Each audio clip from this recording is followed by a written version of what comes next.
Testing, one, two, three, testing. Hey, Pretty Girl Club. I wanted to make another video like this. It's just a random stream. Sometimes I like to make these shit talking streams where I'm just kind of doing a girl talk and I'm not editing them because I don't know, it just kind of keeps the content fresh and it helps me to be able to make more content. So, you guys really liked my last Pretty Privilege video where I talked about beauty strategy and kind of using your beauty as a way to subliminally gain social status. We all know that beauty is a form of currency, but I feel like nobody on YouTube has talked about how you can end up losing your pretty privilege. So I want to tell my personal story of how I started off very pretty privileged, like the most pretty privileged I had ever been in my life up until that point, and how I lost it all. So this was like years ago, part of how I gained so much pretty privilege was because I went on my very first, I guess you could call it a decentering men journey. Well, it kind of wasn't though. I basically took a break from dating for a year and a half because at that time I was like, oh, the next guy I date is going to be someone I marry. I was just kind of trying to focus on myself. So I guess that is technically like decentering men. So a part of how I was able to gain so much pretty privilege at that time was because I had so much free time to myself.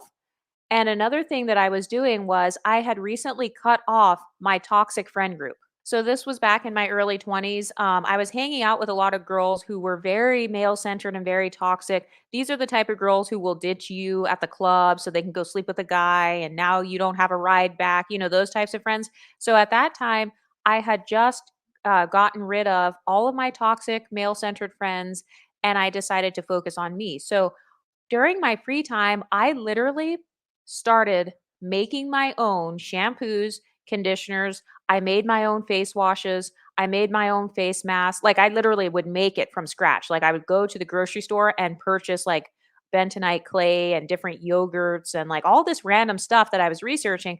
And I was doing a lot of DIY beauty treatments. So the reason that I had done that was because at that time, my hair was breaking off a lot. And that was due to like over manipulation and like just a whole bunch of stuff that was going on at the time, just over manipulating my hair, kind of playing around with all these different extensions and not knowing how to take them out. I used to just rip the extensions out of my hair. I was not very smart when I was that young. So I remember I was actually getting my hair done for like this little fashion show thing. And the lady doing my hair was an unambiguous black woman. And she was telling me that my hair was breaking off in the back. And she was like, oh, I should just cut your hair into a short Rihanna bob. Like, just cut it. And I was like, no, I said, no, I didn't want to cut it because I knew that a lot of unambiguous women, they like to big chop your hair if you have quote unquote good hair. Or maybe if maybe they just big chop everyone's hair. I don't know. But I noticed that there's always like, they feel like the solution is to just chop all your hair off. And so I told her, no, I don't want to chop my hair off. And so I actually was doing all these DIY hair treatments because I was trying to get rid of the breakage and stuff. I didn't want to do a big chop basically. So I ended up succeeding. I grew my hair out over 13 inches over the next year. And the way that I was doing that was because I had all this extra time to create all of these DIY hair masks and stuff. And I'll get into that probably in another video, like how I gain back my pretty privilege or like how to gradually gain it back if you are starting from zero. So by the time I moved to a new city, I was like just swimming in pretty privilege because I had met my hair goals, I had met my body goals, I had met my skin goals because I was making all these different masks to get rid of like the little acne scars. You know how you get like clogged pores from makeup and stuff? This was back in the early 2000s when like contouring and bronzing and highlighting and all that shit was like a thing. So remember how people used to like draw a triangle on their face and stuff to try to like contour? Yeah. So I used to do that too. And so I used to get clogged pores all the time. But I had spent a lot of time creating face masks for myself so that I could get rid of all those little acne scars and clogged pores. And so by the time I moved to this new city, I had so much pretty privilege to the point where I was kind of in maintenance mode. So that was actually mistake number one. That was step one to losing the pretty privilege. It was thinking that I don't have to do anything except for kind of maintain what I already have. And I mean, I guess if you want to do that, you can, but I'm just the type of person to where I like to constantly be leveling up because every day with every decision you make about your beauty, you're either getting closer to your beauty goals or you're getting farther away from them. So that was something I didn't realize back then. So I kind of felt like, well, I'm already skinny or my hair is already super long, my skin is already healthy. So I had this mindset of I'm good to go, like I don't have to do anything. So I was not putting on sunscreen. I stopped being consistent with my hair. I started getting very lazy with my hair because unfortunately I do have that mindset to where it's like, my hair grows fast. So if you're one of those people who has hair that's always been long, my hair has always been long unless I cut it. Like if I cut my hair short, that's the only time it's ever going to be short. So because my hair is always long and it usually grows fast, I have had a tendency to become lazy because I'm like, whatever, my hair's already waist length or it's already mid back length. So, like, who cares? So, that was one of the main things that led to me starting to gradually lose my pretty privilege. It was becoming lazy because I felt like, hey, I already spent this time meeting my goals. So, like, I'm good now. So, I had moved to my hometown and I started kind of skimping on my moisturizing routine for my hair. So I used to have a very specific routine. Like I did the max hydration method. So I don't know if you guys have heard of that. That was like back in the 2010s, kind of like when the natural hair movement was a thing. So basically, what the maximum hydration method does is it permanently removes frizz from your hair. Well, I shouldn't say permanently, but it pretty much it helps to redefine your curls if you have damaged curls, and it like removes the frizz. So I did that. So my hair was so shiny at that point, and I was kind of thinking like nothing is going to stop this.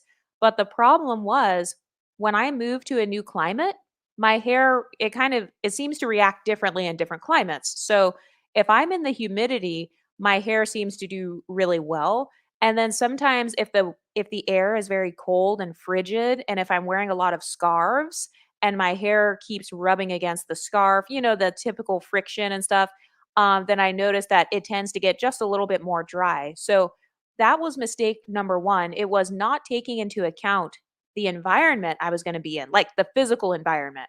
So not only did my hair naturally become a little bit drier just because of the very cold, frigid weather, but my skin as well. My skin also became a little bit more dry. So one cautionary tale that you have to be mindful of is be aware of your actual environment. Do you live in a city that has a lot of hard water?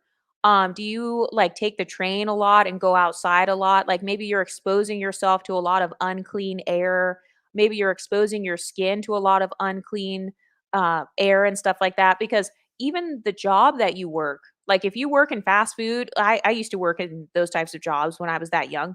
So sometimes the grease, being around a lot of grease and stuff, and I don't know, just like nasty stuff, that kind of stuff can affect your actual skin. So mistake number one was neglecting my hair and neglecting my skin.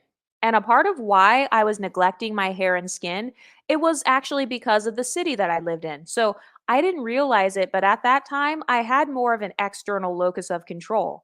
And so part of what made me lazy with my beauty was this mindset of, well, I'm in a smaller city now, so it's not like I'm going to see anybody. It's not like I'm going to meet anybody. Who cares? These people here are basic anyway. It's not like I'm going to have a lot of opportunities. So I might as well just throw my hair into a bun.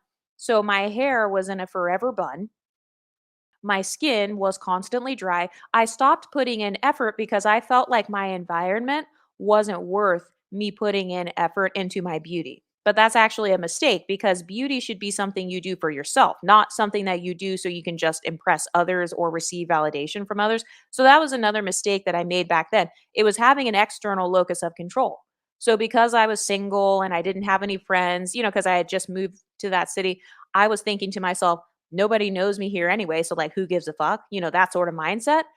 But that's very externally focused. You're basically implying that you should only be beautiful so you can impress others versus being beautiful as a form of self-care.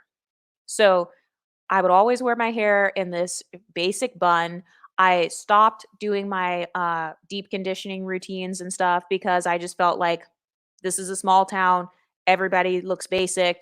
So it was almost like kind of having this competitive mindset or something where it's like, okay, if there are going to be other pretty people there or it's an environment that's fancy, then I'll get fancy. So I was waiting for my external circumstances to demand my beauty, and once again, that's an external locus of control. So that was another mistake that actually led to me losing pretty privilege because I became lazy because I felt like, hey, the weather's bad. Like if it was a rainy day or something, I'd be like, oh, the weather's bad. I'm not going anywhere. I'm not doing anything. So I would just like not even care.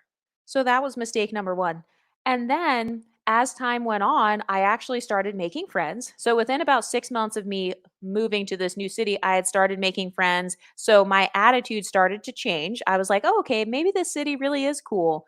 I was kind of like, I was starting to like the city that I was in. Cause at first I was like, oh, there are no people of color here. Like, everybody's lame. Like, they all have different hobbies than I have. But then once I started making little friends and stuff, suddenly I started caring a little bit more about how I looked. So I would say that I kind of stepped it up just a little bit. I started doing my little hair routines again. But a mistake that I made though was I spent a whole bunch of money on hair repair items. So you know how they have like those treatment masks, how they have like, I don't know, just different like flexi rods, curling irons, I don't know, hair straighteners, hair combs, just blow dryers, anything you can think of, any sort of hair tools or like makeup and skincare tools. I had to spend so much money on trying to figure out what products could help me repair the damage that I had just done 6 months prior. So I was basically playing catch up when it came to my beauty because I was externally focused. So I wasn't expecting to fall in love with the city that I lived in. I wasn't expecting to make friends and actually have places to go. I became lazy because I was like, I don't have any friends. I'm single. I don't have anywhere to go. I don't want to hang out with my family. So then suddenly when the opportunities presented itself, like I remember one time, one of my new friends, she invited me to the beach. Another time, like there were people who invited me to like a bonfire. So there were like a lot of really cool events. And I was like, oh shit, like I have nothing to wear. Like, oh my God, I need to get like a cute sundress. And like, so I started freaking out, kind of playing catch up. Whereas if I would have just stayed steadfast on my basic self-care routines, because remember, beauty is a form of self-care. If I would have just had some basic self-care, then I wouldn't have had to be in this panic mode where I'm like, "Oh my god, I have nothing to wear, my hair looks messed up." I wouldn't have been in this state of frustration with my own beauty because I would have been taking care of it before then. So I remember rushing to the mall. I remember driving 40 minutes one time to try to get to this specific mall in a cheap part of town where they had like, cheaper dresses and stuff. So I drove 40 minutes away so I could get myself like some little sundresses and, kind of like cute stuff that I could wear hanging out with my friends at the beach and stuff. But it's like if I would have just taken $30 per month and just started investing gradually into my little wardrobe. Just get one sundress every month.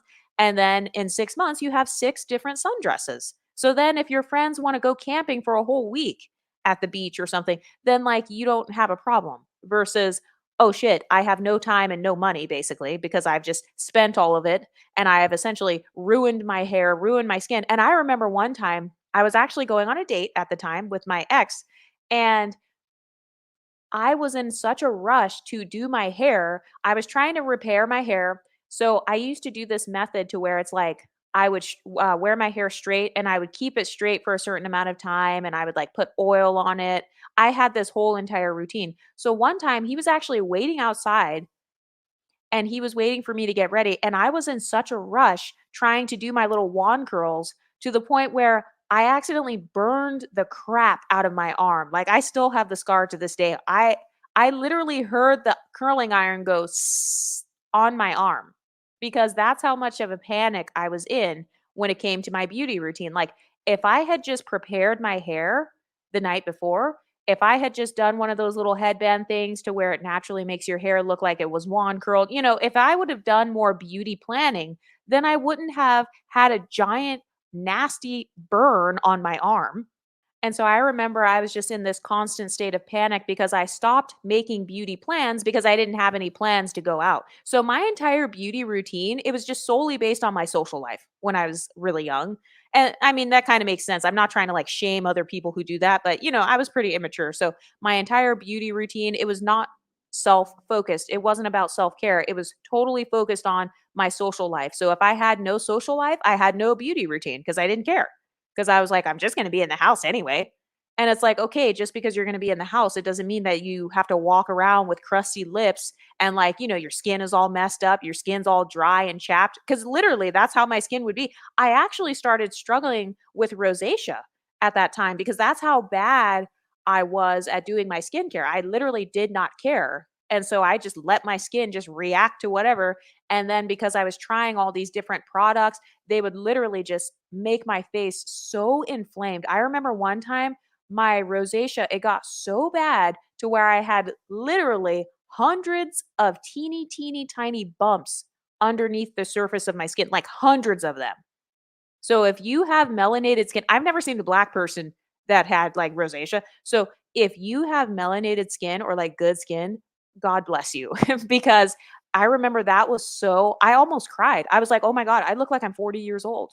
And I was like in my early 20s. I was like, my skin looks so bad right now. But that was because that's how neglectful I was of my own beauty routines. I did not plan ahead.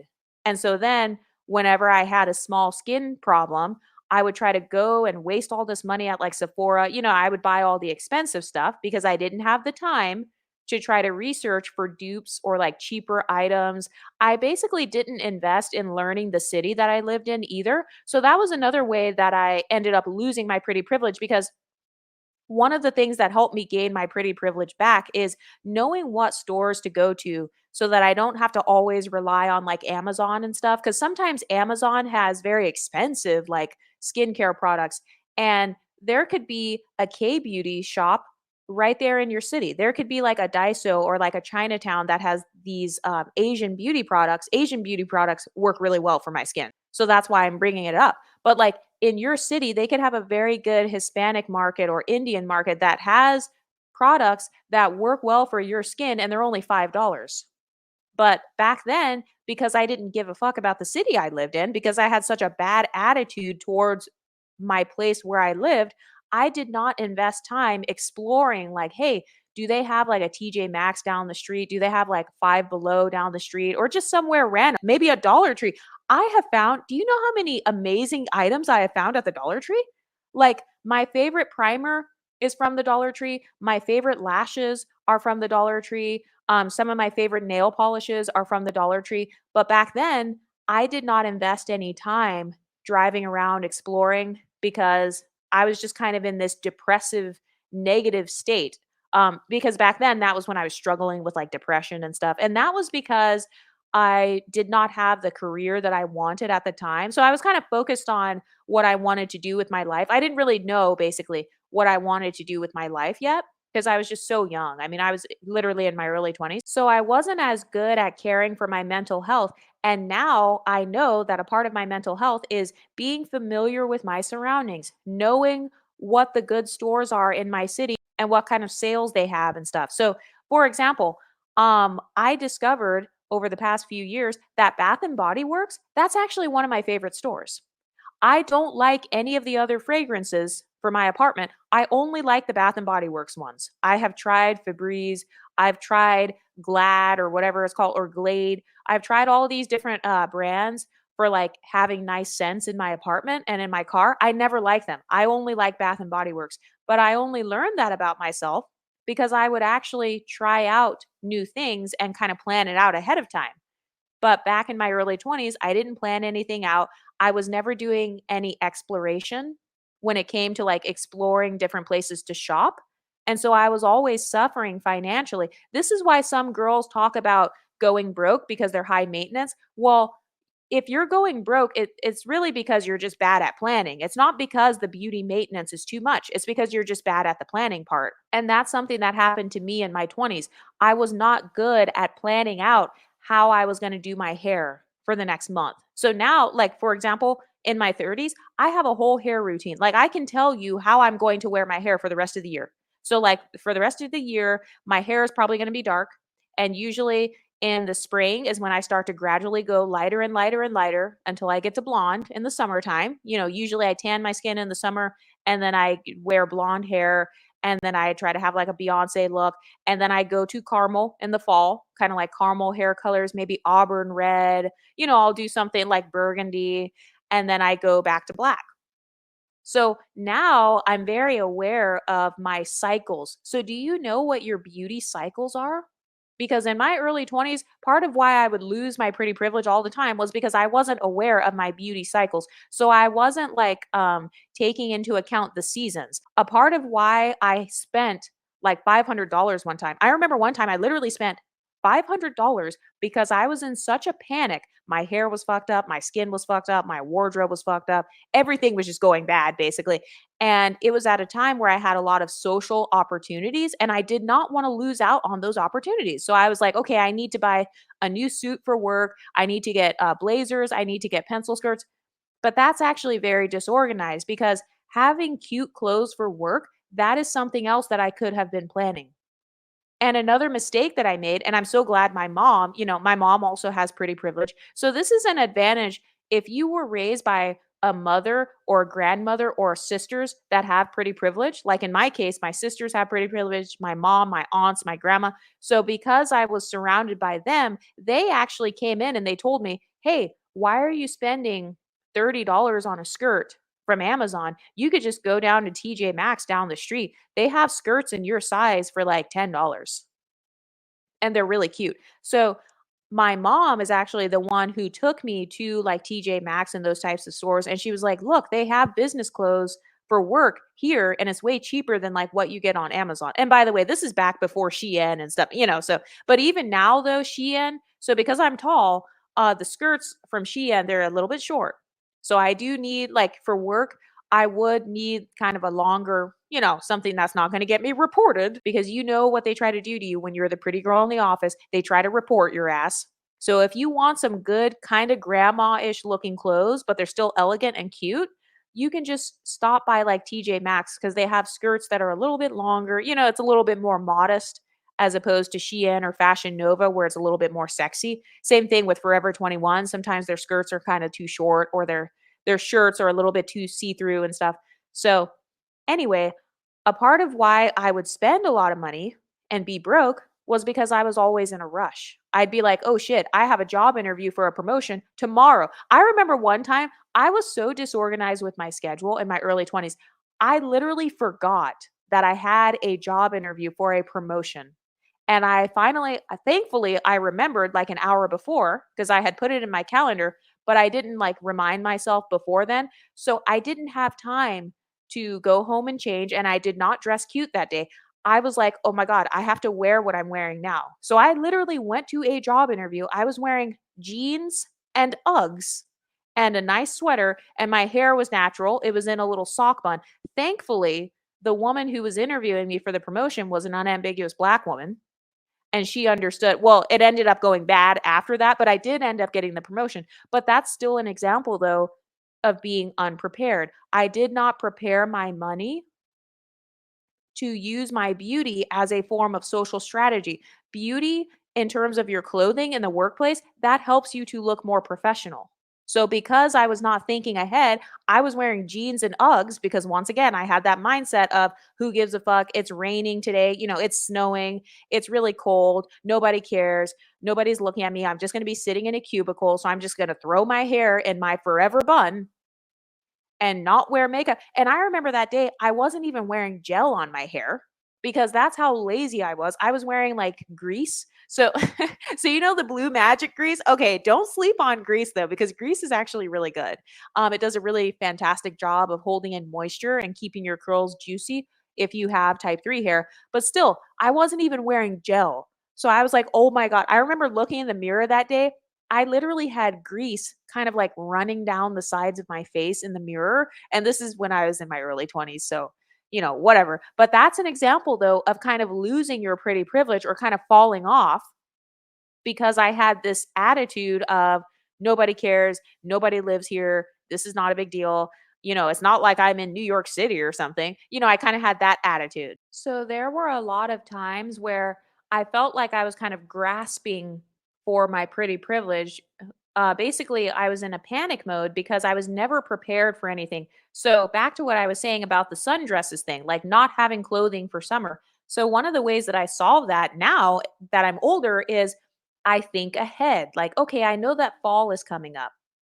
well, it's already fall right now. It's like, okay, I know that winter is coming up, so I'm probably going to want a new coat. I'm probably going to need a new coat, especially if it snows. I'm going to need some cute boots or something. So back in my 20s, I was never thinking ahead. So I was always in panic mode. I never had the proper clothing for the season I was in. I would constantly run out of my makeup and stuff because I was just either trying to be cheap or I just was too lazy. I would just forget about it. So I wouldn't put it on my list. You know how you have like a grocery list or something? So I stopped doing that. I didn't have like a beauty list of like items that I wanted to save up for. Like, hey, I know that I'm going to need a new foundation about 3 times a year. Like now I have an entire budget for my beauty. I know that I purchase new foundation on average about 3 times a year. I know that I like to try out new foundations about twice a year. So I will save up the extra $100 so that I can try out a new foundation. Usually it's in the summertime that I try it out because I'm a little bit more tan. So I know that that skin tone is only temporary. So that's when I'm willing to try out the new foundations. By the way, I just tried out a new one. I think it's called Ilia. That one was really good. It was like a tinted sunscreen foundation. I did that one this past summer. So back in my 20s, a part of how I lost my pretty privilege was because I was never thinking ahead. I was kind of neglecting myself. So I was not going within myself and asking myself, "Hey, how do I like to wear my nails during Christmas time? Am I a festive type of person? Am I like the type of person that likes to dress up?" It turns out I am. And so I used to be constantly kind of discouraged because sometimes something really cool would happen. Like there would be an office party for Christmas, or like maybe my church or my family would have a special cookout, and then I would kind of be kicking myself because I'd be like, "Oh, dang it. Like, I could have worn a really cute Christmas sweater. Oh, dang it. I wish I would have worn a really cute t shirt." So I know that it may seem small, but I mean, that's something that was one of the desires of my heart. So I wasn't giving myself my own desires because I didn't care about myself enough to plan ahead. I could have easily bought a $5 Christmas t-shirt, or, a band t-shirt or something of my favorite band. I could have easily bought that if I would have planned ahead. But because I didn't care about making beauty plans and having a beauty schedule, that's exactly how my hair started breaking off and getting thin, or how like my acne and scars and rosacea started coming back. It's because I was not planning ahead and I wasn't investing the time into actually like doing my self-care routines. And that's cuz I was kind of distracted, or like I said, I would have that attitude of, well, nobody's looking at me anyway. Nobody cares. And I remember like a part of what caused that attitude, I remember there was one day I was going on a walk, and I love to wear cute matching fitness sets, like where the top matches the bottoms. So I went on a hike and nobody else was outside walking. So I was just walking around in a neighborhood, and I'm used to living in very big cities where there are always people walking around. So I remember one time I wore my cute outfit and I was thinking to myself, "Oh, I'm never dressing like this again walking out here. Like I don't care anymore then. Nobody's going to be out here." But that shows that I had an external locus of control, because instead of dressing for me, like the reason that I bought that fitness outfit was because I liked it. I like pink outfits. I like neon colors. So I had this cute outfit because at the time I was doing it from a place of self-love and self-care and kind of rewarding myself. Like, hey, I saved up $30. Let me get my little workout outfit. But because I was not receiving the micro validation of people walking down the street or looking at me or whatever, I decided to give up. So I had an external locus of control, and I did not have enough sources of micro validation at that time, looking back. So, because I wasn't receiving that micro validation of people liking my outfits or having a good social life, I kind of gave up because I was not self aware. I didn't realize that deep down inside, I cared about social climbing and I cared about social status. I cared about having a cute outfit for work. I cared about getting promoted and, being seen as professional and stuff. But I just was too afraid to admit that to myself because at the time I had a lot of good girl syndrome, so I kind of felt like, oh, that's shallow. Like, you shouldn't care about wearing makeup. You shouldn't care about looking cute at work. And I became so lazy to the point where sometimes my clothes would get ripped, like my skirts would have rips in them, I would let my shoes get demolished. I mean, my shoes would be like the heel. One time the heel broke off of my shoe and I still wore it. because the entire heel didn't break off, only a piece of the heel broke off. Oh my god, this is so embarrassing. But no, like, it got so bad to where even my dad and my mom, they'd be like, "What's going on with your clothes? Like, why why is your skirt ripped up?" Or like, "Why is the hem of your coat completely hanging out? Like, it's 30 degrees outside. Like, your coat is not even working right now because it's literally in shreds." So I would let my clothes like go into shreds basically. And then with my hair, I just stopped doing my routine. And another thing that happened though was so once I started making friends and I got a couple of cute outfits, I started doing the bare minimum. So instead of me completely not caring, I started doing the bare minimum. So I was like, okay, let me buy myself a new mascara because I'm going to be going out. So at least I'll have on some mascara. Let me straighten my hair or something. So I did the bare minimum, but then once I got my boyfriend at the time, once I got a boyfriend at the time, and once I got like friends at the time, none of them were black, by the way. Nobody was black. So I think that's another aspect as well. If you are the only black person or black adjacent person in a setting full of non black people, you know what it's like. They don't know that your hair looks bad. They don't necessarily know. Well, if you have type 3 hair, they don't necessarily know that you are not very polished or that you're not very leveled up.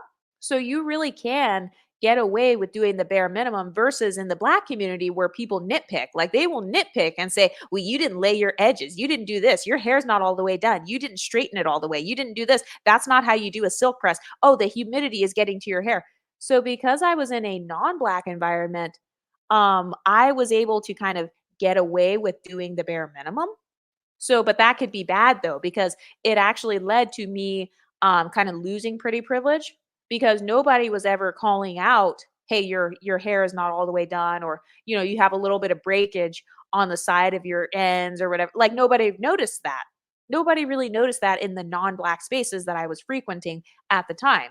My mom and dad, they would notice stuff like my hair or because they know how I look at my best, and then they know how I look at my worst. But I started making friends. I got a little boyfriend at the time, and it all became a really big distraction too. So now, when my little boyfriend was like, "Hey, do you want to go to this restaurant?" I'd say yes. My friends would be like, "Hey, do you want to go over here? Do you want to go get some ice cream? Do you want to go get frozen yogurt? Do you want to go to the taco truck?" So I started going out to eat literally like I don't want to say every day, but probably at least 2 to 3 times a week. So I didn't know my body type back then. So I'm a mix between ectomorph and mesomorph. So if you're a mix between ectomorph and mesomorph, which would be a tall, slim hourglass or a slim hourglass, if you're the same body type as me, you know that if you're going to be eating out a lot, you need to be working out a lot.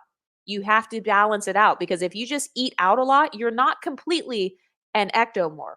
So if you're a complete ectomorph, meaning you have narrow hips, narrow shoulders, narrow breasts, like a ruler shape, basically, okay, fine. Maybe you can just eat out all the time and not work out. But back then, the more I ate out and especially the more meat I was eating, I gradually started to just very slowly gain weight. So I gained weight so slowly to the point where I didn't notice it. It took me 3 years to notice it, and I didn't notice until I looked back on my Amazon purchases, and I started off as a double extra small. I was a size 0 when I first moved to that particular city. I started off as a size 0, and then 6 months later I was an extra small instead of an extra, extra small. And then 6 months after that, I was a size small. And then 6 months after that, I was a size medium. And then 6 months after that, I was a size large. So it wasn't until I got all the way to size large that I realized, like, wait a minute, are the clothes running smaller? Because at first I was like, oh, these clothes are just running smaller or something. Like on Amazon, their clothes run small. So I kept telling myself that. So that was another way that I contributed to losing pretty privilege. It was lying to myself. So now, like the way that I combat that, I have a scale. I measure myself all the time. I have a tape measure in my drawer to measure my actual body, like to take my measurements. And then I have a scale. So back then, I used to have a bad relationship with the scale because it seemed like every time I did weigh myself once a month or whenever, I was always getting bigger and bigger. Even if it was just 5 pounds, even if it was just 8 pounds, I would be sad for the rest of the day because I'm like, oh my God, I gained 8 pounds. Like, where did this 8 pounds come from? How did I gain weight? And then I would try to go on a walk or like go on a really long hike and stuff. But then, you're not going to lose 8 pounds just from going on one hike. So you're not going to lose 8 pounds in a day. So I was also very impatient. I didn't allow myself to make mistakes and then fix it and kind of make progress. I wasn't tracking my progress. And so that was another thing that contributed to me losing pretty privilege because I was too scared to have a scale. A scale would scare the shit out of me because I was like, oh my gosh, I'm going to be fat. The scale is going to say I'm fat. So I was too scared to face reality. That was another thing that led to like my pretty privilege gradually going down. It was being too afraid to face what my actual weight was. I wasn't even big yet. At that time, I was only like what, a size large? Like that's not even that big. I was like a size 8 at that time. So I wasn't a size 0 anymore, but that's 8 dress sizes. So for me, I was having a meltdown because I was like, "Oh my god, I gained 8 dress sizes? Like what the fuck?" So I was having a meltdown because that's like big for me because I was used to always being super super skinny, super tiny. I was always used to my legs being sticks, my arms being sticks, my waist being small, my face being tiny and like, cute or whatever. So I was just used to being super skinny. So gaining 8 dress sizes, that was like I was having a quarter life crisis. And so at that time, I started meal planning. And meal planning, it worked pretty well, but I was not very knowledgeable about processed foods and stuff. So I knew that I should be eating vegetables and fruits. But at that time, I was more focused on impressing my newfound friends and boyfriend. So I was like, what kind of recipes do they like? Okay, so they like when I make sweets. I used to bake a lot. So I'd be like, okay, they like when I make my strawberry chocolate chip cookies. They like when I make cakes. They like when I make, basically the unhealthy stuff. So I started making stuff that would kind of impress my friends as opposed to meal prepping and making snacks in my apartment that will help me to meet my health goals. So this all goes back to that external locus of control. If my friends or my ex, if he liked to eat a lot of meat and teriyaki chicken or whatever, then that's what I would make. If my friends liked it when I had cookies and stuff, that's what I would make. Because my apartment, so that was back when I got my first apartment. So it was my first time like living by myself where I had the whole apartment to myself, like no roommates or anything. So I was the first of my entire friend group in that city that had her own place. So literally the first day that I even lived in that apartment, 4 different people texted me and they were like, "Oh my god, can we come over?" So like my ex at the time wanted to come over, my 3 best friends at the time wanted to come over. So I didn't even have furniture, I didn't even have groceries. I had nothing in there, but my friends were coming over. It became the new hangout spot basically. So at that time, because I didn't have a lot of other sources of micro validation, my friends were a huge source of positive validation for me. My ex at the time was a huge source of positive validation. My family was a good source of positive validation. So those things are not inherently bad, right? That sounds good, right? But I became distracted. I was so caught up in like having so much fun and going out and cooking for everybody and whatever, making all this fun stuff for the church or my friends or family or whoever, like baking everybody stuff to the point where I started to once again neglect my own health, like neglect my actual body. And another mistake that I made back then was I was bad with finances. This is before I became financially literate. So I was not good with finances. That was back when I got my first credit card. And so I totally fucked up my entire credit card. Like I totally maxed it out. Guess what I spent all my shit on? I spent it on kitchen appliances, air fryers, coffee makers. I wanted a Keurig. So I didn't just want the old school coffee maker. Like now, I just have the old school $15 coffee maker that you would have in an office or something. But back then, no, I wanted a special Keurig. I think I got like, did I get like a purple Keurig or like it was some custom color? So it was not just the regular Keurig. It was like a special one to where it's not just the $100 one. Now it's like $200 because it's a custom made one, like with a different color and everything. So I wanted my apartment to be a specific way. So I spent all of my money. Well, it wasn't even my money because it was credit. So I spent my entire credit card and all of my extra money on beautifying my apartment so that I could host other people.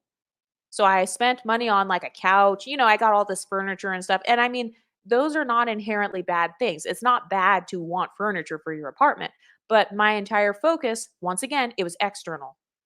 So, of course, I started to lose some of my pretty privilege because number one, I was stressed. And number two, I no longer had access to money. I no longer had access to as much money as before because I was trying to spend my money on paying off my credit card. And sometimes I would even be late on my payments. So they'd be like calling me and shit, like, you didn't pay your bill, like the collections or whatever. So sometimes I would like have stuff going into collections randomly. I was just very disorganized, like with money. And a part of it was because I was focused on hanging out with my friends and trying to have fun, I guess. So I was enjoying the validation from my newfound sense of community. And don't get me wrong, I needed to have that community at the time, but I still ended up neglecting myself. And then I became so heavily entrenched in my friendships and with my boyfriend at the time and with my family. I was so busy spending time with them and helping them with stuff and having fun or living it up to the point where I completely neglected my body goals. So I was no longer going on my 4 hour hikes and my 8 hour hikes that I used to do before I had friends. So basically, I didn't have a good work life balance. I didn't have a good time management skill. So that's another thing that causes you to lose your pretty privilege if you're bad at time management. So back then in my early 20s, I was bad at money management, I was bad at time management. So I didn't know how to balance my boyfriend with my friends, with my family, with like the cookouts and the events and then my job and then like I didn't know how to schedule out my time. And so I started to neglect my hiking days that I used to go on. So no more 8 hour hikes. I used to go like up these giant hills or like walk down to the water and stuff. So I didn't do that anymore because basically anytime somebody asked me to hang out or anytime someone wanted me to do babysitting for them or whatever, errands, run errands for somebody, give someone a ride somewhere, I would always say yes. So I started to fall into some of these people pleasing behaviors too. And I became bad at time management. So it caused me to also gradually gain weight. Like my body started to not look the same. So it was a very slow weight gain though. So it took years. It took about 3 or 4, maybe even 5 years for me to finally get to the point where I'm like, oh my God, I'm fat. But still, it all started because I was bad at time management and I didn't go on my hikes anymore. And also, I did not have the money. Well, I could have had the money, but I did not prioritize having the money to have a gym membership. So at one point, I had a little Planet Fitness membership for like $10, because that's what I could afford when I was like in my early 20s. So I had my little Planet Fitness membership, but I would never go, or I would only be able to go right before they were going to close. So once again, that goes back to being disorganized. I was not keeping track of the time that the gym was open. So I would arrive at the gym and then I would get on the elliptical. Then somebody would walk up to me and be like, "Excuse me, we're about to close in 5 minutes." So I was not good at putting it on my calendar. Basically, I needed a calendar. So that's another thing that can help prevent you from losing pretty privilege. Like if you're losing your pretty privilege, it's probably because you have a bad calendar or like you're not good at managing your own calendar. And so finally, I got super frustrated and I used to take out my frustrations on my ex-boyfriend at the time. I would take out my frustrations on him. I remember one time it was a Saturday. So, he's off work, I'm off work. So he would be like, okay, like I'm going to come over. And then I'd be like, no, I need 6 hours to myself. Like you can't come over until 2 p.m. So it would be 8 a.m. We'd be texting each other. And I'd be like, no, you can't come until 2 p.m. because I need to spend the next 6 hours basically trying to get my shit together. So like working out, trying to meal prep for myself or something, just trying to fix my life basically. But that's actually the wrong way to do it because it's not other people's fault that I couldn't meet my goals. So that was another thing that I did. It like I said, it goes back to the external locus of control. I was blaming other people. I would blame my family. I would blame my friends. I would blame my ex boyfriend or whatever. Or I'd be like, I don't have time to work out anymore because I'm always with my friends. I don't have time to work out because I have to go to this event. I have to go to the office party. I have to get prepared for my work presentation. So I would always have an excuse and I would blame it on something external instead of taking accountability for my own failure to meet my body goals or my failure to meet my hair goals or whatever. So in terms of my hair, I noticed that my hair it started to get stuck at bra strap length. So it didn't grow past bra strap length. And so I remember I was like, okay, let me do a trim, but I did not have the money to purchase the shear scissors that you trim your hair with. So my crazy ass, I was in the office at work, and I worked at the same place as my mom, so that was cute. But no, I was in the office at work. I took the scissors from the fucking office and I went into the bathroom and I just went ahead and did a little trim. I was like, whatever. Because, like I said, this goes back to that lazy mindset. I was like, well, I have hair that's going to grow back, or, it grows fast. So I was very lazy. I didn't care. I was like, whatever. At least I got a trim. The dead ends are gone. So I trimmed my hair, and what do you think happened? Of course, it started to like it didn't react well, basically. So it did not cure the split ends. The little split ends came back. So whether the split ends came back from the scissors or whether they came back from how I was not caring for my hair, it doesn't matter. Basically, I did not solve the problem. So I was constantly looking for these cheap ways out of these little beauty problems, and then oftentimes I would end up making it worse. And another mistake that I made in terms of weight gain. So, part of what caused me to gradually gain weight was when I was doing my meal prepping. You would think that meal prepping is good, right? No, meal prepping helped me to save money. It helped me to not spend as much money. I got to the point where I was so good at being cheap and meal prepping to where I only spent like around $50 to $75 per month on groceries. So that's extremely low. And for my type of body goals, $50 to $75 is not going to cut it. So what do you think I was doing? Of course, I was going to the cheap ass grocery stores in the middle of the ghetto, and I was buying these cheap ass meats, these processed meats and stuff. Like, the meat from the frozen section, like the chicken thighs or whatever. So I would buy like little chicken thighs and I would meal prep them, and that would be my food for the week. But my body does not like to eat meat every single day. My body just doesn't like it. And so because I was eating meat every day, my thighs and hips and shit were just starting to get stacked. I wasn't getting fat. Like, it didn't affect my stomach or anything. So that's a part of what caused me to gain the weight. So the downside of having an hourglass is that your stomach stays flat. And so for most people, when they think of someone fat, they think of someone with a big stomach. They don't necessarily think of someone with big hips. And so I wasn't noticing the weight gain because my stomach was always flat. But then I remember one day I looked in the mirror and yes, my stomach was flat, but then like my arms were bigger than normal, my chest, like my breasts were bigger than normal, my hips were bigger than normal, my butt was bigger than normal. And like when I turned around, my back, it was kind of like flabby looking or like fat looking. My waist was still small though. But that was another mistake I made. I was being so cheap. I was basically being too cheap, to the point where I couldn't meet my beauty goals being that cheap. Like, if all I'm going to eat is processed meat and that's it, and frozen vegetables, my body doesn't really care for frozen vegetables. My body likes fresh vegetables, but I was not intuitive back then. I was not as intuitive with my own body. So I wasn't really examining myself like how I used to do before that. So before I moved to that city, I used to look at myself in the mirror every day. So, like, I would look at myself naked in the mirror. It sounds weird, but I really would, because it's a good way to examine how your body reacts to certain foods. So, I noticed that, like, if I eat certain foods, maybe I would get bloated, or maybe I would get a little bit of like love handles or something if I was gaining weight. I noticed ice cream in particular, those frosted cookies in particular. I know exactly where those things go on my body because that's how much I used to examine my body back in the day. But by this time, when I was losing my pretty privilege, I was not doing that. So I wasn't examining how my body reacts to meat or how my body reacts to like eating meat every single day. My body doesn't really process it that well. And also, I was being too cheap. So, for some of you, a part of why you're losing pretty privilege is because you're skimping on yourself. You're skimping on the pretty privilege. It doesn't have to be expensive, but it's like you're going to have to either invest money or time. So, pick one.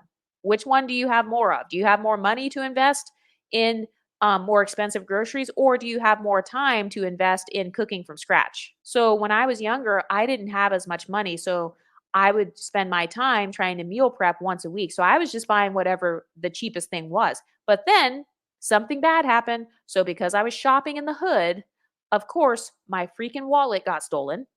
So my wallet got stolen, debit cards were gone, credit cards were gone, everything was gone. My entire identity got stolen, my ID. So people were using my ID and my credit card to open all of these fake accounts and like basically commit fraud. So then I had to deal with that and I was very stressed out. So like the actual stress from that affected me mentally and it kind of distracted me obviously. Being stressed out will distract you from your pretty privilege goals. Okay? So I was stressed out from that. And then at that time I was also pursuing a lot of stuff outside of work. So like I was kind of social climbing. Well, I was social climbing. So I was doing like event coordinating type of stuff. I just had a lot of stuff going for me in a positive way. So I was doing all this stuff and it basically distracted me from my pretty privilege goals. And I was becoming very stressed out. So that also contributed to like weight gain, but I was still not that big. And then something that triggered me into like getting back on track was once I started making friends, like my friend group became big enough to where now there were more like exoticals in my friend group or like African American people. And of course, what do you think happened? As soon as I got around people from the African American community, that's when the jealousy started happening or people started talking shit. So clearly, I still had some form of pretty privilege. I just didn't have as much as I had before because I wasn't fat yet. I was still pretty skinny. Um, but that was something that kind of jolted me back into being aware of my pretty privilege. Once again, it was external locus of control. That was my biggest problem. So the only thing that caused me to pay attention to my beauty again was other girls hating on me and basically being jealous. And then I was like, "Oh wow, okay, I guess I do have some pretty privilege still because, these hating ass bitches are very obsessed." I mean, I didn't say it like that, but but no, that was something that caused me to become a little bit more self-aware again. But that's still not good though, because once again, you're relying on your environment to trigger you into being back beautiful again. So I used to go through these roller coaster types of cycles with my pretty privilege. Like sometimes I looked really good, other times I looked very basic, and it was all just centered around other people. Another thing that caused me to lose pretty privilege was actually getting into a long-term relationship. And I'm not blaming my relationship because once again, that's an external locus of control. It's not a man's fault that you don't go to the gym. It's not his fault that you are eating unhealthy. So, one of the things I did though was I got too comfortable basically. So, me and my ex, we had all this fun going to all these restaurants and stuff. I was not drinking enough water or like burning it off afterwards. I was just getting too comfortable. I was kind of like, oh, well, I don't have anyone else to impress. So I just started like kind of letting myself go slowly. I didn't let myself go immediately, but I was slowly becoming more and more lazy. My ex at the time, he also was not a very athletic type of person. Like he wasn't the type of person that would wake up in the morning and go running. So now I've realized that a part of my type for dating is I prefer an athlete. I prefer someone that actually does want to wake up and go running or at least wake up and go walking or something or he wants to go bike riding. But back then I was not self-aware, so I was, just kind of like, "Hey, if he wants to sleep in or he doesn't wanna go to the gym, I don't wanna go to the gym." So I was relying on others to motivate me. I was relying on others to kind of encourage me to, like, work out or whatever. So that was another thing that caused me to lose pretty privilege. It was eating out all the time, not really, like, working it off, not burning it off. So now I'm the type of person where now if I'm gonna go to brunch with my friends, I will actually look at the menu beforehand and I will pick what I'm going to get. Like I will tell myself, okay, let me look at their menu. Let me see if they have any vegan options. Let me see what kind of salads they have. Oh, great. They've got a watermelon salad. So when I get to the restaurant, that's what I'm going to order.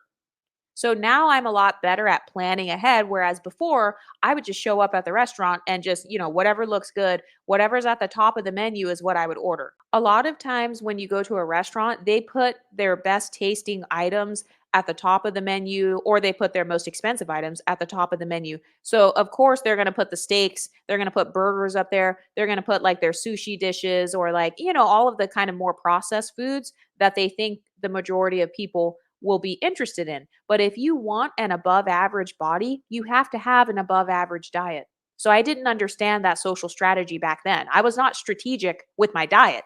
In fact, I was not strategic with anything. I wasn't strategic with my diet. I was not strategic with my money. I wasn't very strategic with my time until something bad happened and then I was in cleanup mode. I was always playing catch up. So, I don't start doing skincare until after I break out. I don't start doing hair care until after my hair breaks off. I don't start caring about my clothes until after I've got an interview next week. Now suddenly I want to buy a nice suit. So I was never preparing ahead. I was always playing catch up mode. I was always like kind of putting out fires in terms of like beauty. So I was always like going up and down, kind of yo yo dieting. I remember I did Weight Watchers. First of all, okay, I'm not even big. Like, actually, when I went to Weight Watchers, they actually told me that they would not allow me to lose more than 5 pounds because they said, like, if you lose more than 5 pounds, that's like considered unhealthy. Like, Weight Watchers does not support that. But I was just so desperate to figure out a system that worked for me to the point where I signed up for Weight Watchers with my mom. And I and I actually did lose like 5 pounds, but that didn't work for me. It made me like be in a bad mood and stuff, and that's because I didn't know what foods to actually choose. So I would try to save up my points on Weight Watchers so that I could eat 15 gummy bears. That's literally what I saved up my points for, was so I could eat 15 gummy bears. So you guys know, I told you guys, my body doesn't really like processed food. It sticks to my body. Like my body doesn't really digest it very well. So of course, if all I'm eating is 15 gummy bears and that's all I eat for the whole entire day, and then the next day all I eat is a piece of white bread, and that's a very unhealthy diet, and also it's not a good fuel for your body. So when I did Weight Watchers, I was very irritable. I was very like in a bad mood. I was very lethargic and tired, and that's because I was not even following Weight Watchers correctly. Weight Watchers, they're trying to teach you to pick vegetables and fruits and stuff. That's what they want you to eat. That's why it's less points versus, oh, I'm going to try to save up all 25 points or whatever so I can eat like a giant hamburger. No, if you're not going to change your diet, then your body is not going to change. So the foods that you eat, it actually affects your metabolism and all that. But I just was not strategic enough. I wasn't doing any modeling or anything at the time. I had actually quit. I had stopped doing like posting on social media, posting on Facebook, taking pictures of myself. Part of it was because I was insecure, but the other part of it was because of where I lived. So I had that same mindset of whatever, it's not like I'm in New York or something. It's not like I'm in Miami or something. I'm not in some big giant city to where it matters. So I kind of gave up because it goes back to that external locus of control. And so now I have learned that a part of what keeps me motivated for pretty privilege is having multiple sources of pretty privilege micro validation. So back then, because I didn't have a lot of micro validation, I was either depending on my boyfriend and friends or my family. I was either depending on them or I just knew, like, okay, I'm not going to get any validation. So who cares? So when I go to work, they're not going to compliment my outfit. And I mean, they actually did compliment my outfit at work, but I was kind of like, whatever, that's all I'm going to get. So might as well not put in any effort.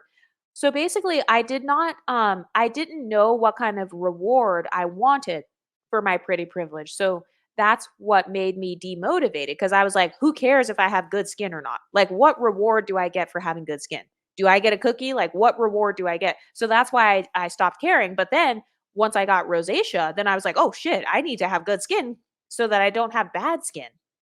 So, one of the things that helped me to get back on track was thinking about the rewards I would receive when I got my pretty privilege back. So basically, another thing that happened was, so I was about maybe a size medium to large, and then I ended up being with my ex or whatever.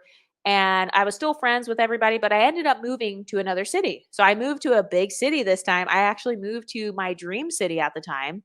And I loved being in that city. I still to this day have nothing bad to say. So I moved to my dream city at that time. And oh my God, I damn near had a heart attack because I became hyper aware of how terrible I looked because I was in a big city now. So now I was walking down the street and there were gorgeous people. Just everybody was in shape. Everybody had a nice tan. Everybody, first of all, that's the first city that I've ever lived in where I've seen white girls darker than me because like self tanning was a part of the culture there, whether it was tanning in the sun or going to tanning booths. Like that particular city, they had lots of tanning booths and stuff. So I was walking around. These girls literally looked like pageant girls. They all had that look. Think of like Miss America. Think of like Miss Universe. So I was walking around in my neighborhood. Everybody looked like Miss Universe. And suddenly all those insecurities just came flooding to me. And then I told you guys a story about how I was at Walmart one day and I was like, okay, let me get myself some new shoes. Because I told you guys about how I was allowing my shoes to get ripped to shreds because I didn't care. And I was like, let me get some high heels so I can look cute. And, my legs always look super long when I wear heels. And I put on the high heel and my legs still looked short and chunky. And that was when I realized, oh my God, I am huge. And by that time, I had reached about a size 12 because I was like a 1X or something. Like a size large was too small. So I was like some sort of 1X or 0X extra large. I don't remember. I know there's a difference between 1X extra large and the other one. I don't remember it, but basically, I was like a size 12. And then I remember I happened to FaceTime my parents and I got on the phone and my mom was like, "What size are you now? Like, what pant size do you wear now?" Because even my parents noticed that I basically was no longer skinny and I wasn't quite fat.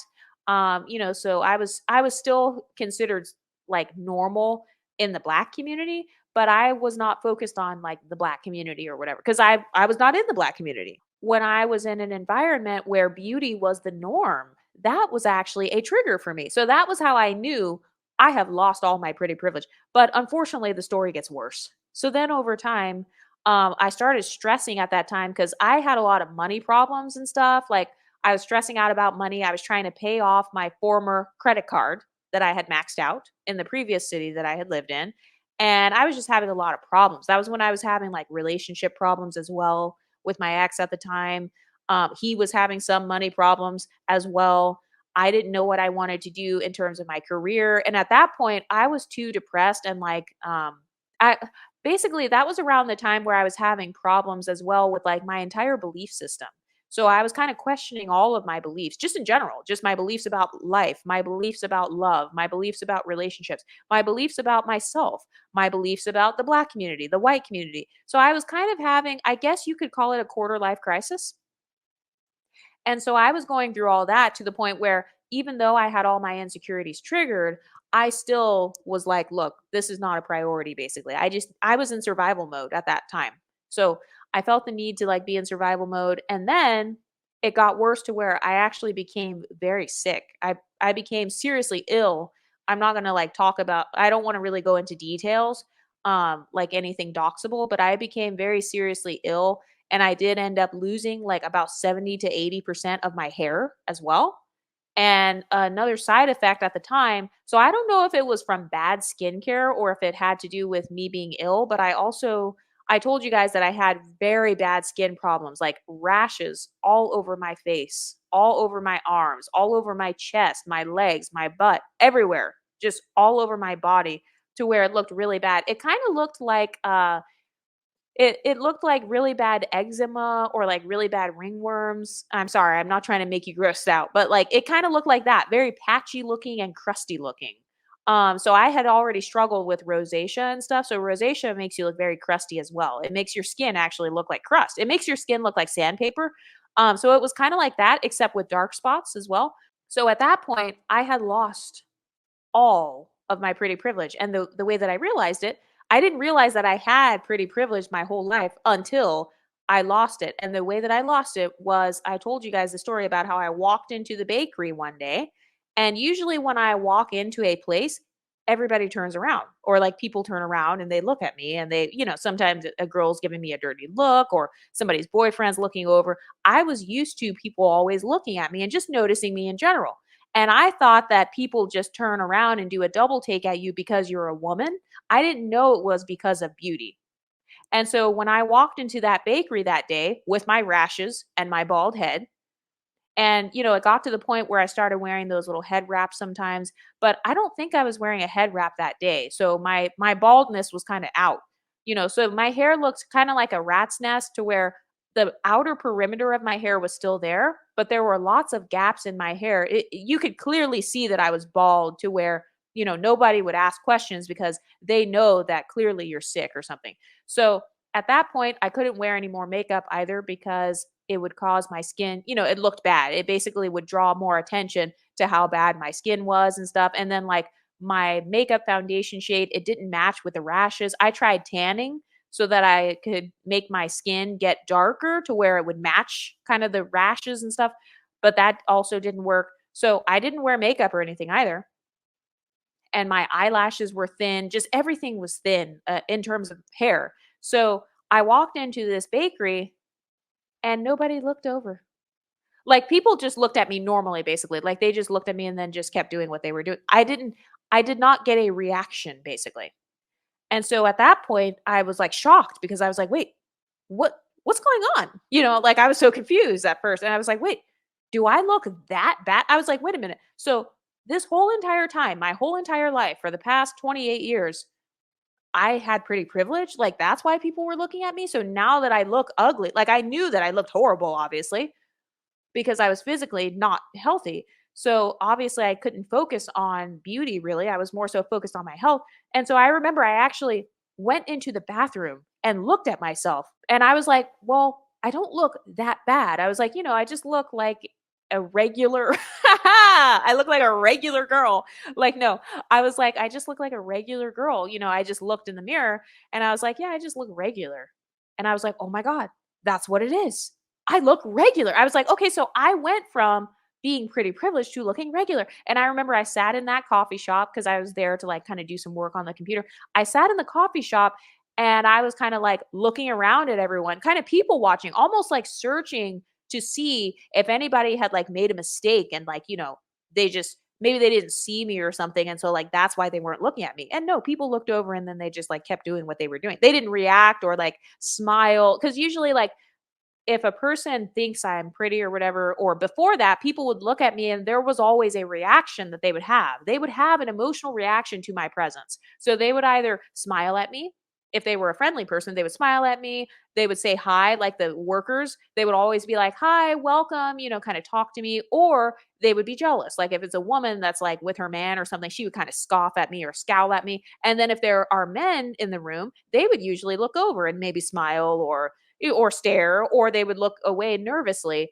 Just that was the normal reaction. So it was in that moment that I realized, oh my God, my whole life I had pretty privilege. I thought that I was just like a woman, I thought that that was just female privilege or something. No, I actually had pretty privilege and I went from pretty privilege to now just a normal person because of like being bald headed and having all these rashes. Oh, and then also the outfit I was wearing that day, I was wearing my pajamas because I could no longer fit any of my other clothes. The only clothes that could fit me were these giant oversized running shorts that I had. And then I had an old raggedy giant t-shirt. So that's what I was wearing that day when I went into the coffee shop.